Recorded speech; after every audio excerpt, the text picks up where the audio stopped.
همس الجنون مجموعة قصصية للكاتب المصري الحائز على جائزة نوبل نجيب محفوظ، تتكون من 28 قصة قصيرة تدور حول جوانب مختلفة من الجنون، سواء كان جنونا وقتيا في لحظات معينة أو جنونا كاملا يصيب الإنسان.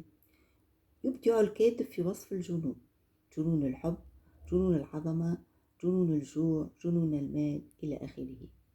ففي همس الجنون يثير الكثير من الأسئلة حول العدل وطبيعة الأشياء، يعطي قيمة للجنون الذي يمنح صاحبه الحرية غير مكترث بالآخرين.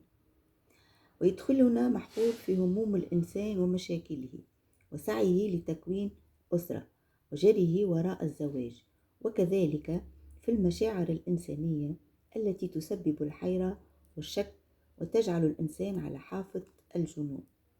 في همس الجنون لم يكن نجيب محفوظ ذلك الكاتب الناقل لواقع الحياة في أحياء مصر، ولكنه متقنا في وصف النفس البشرية.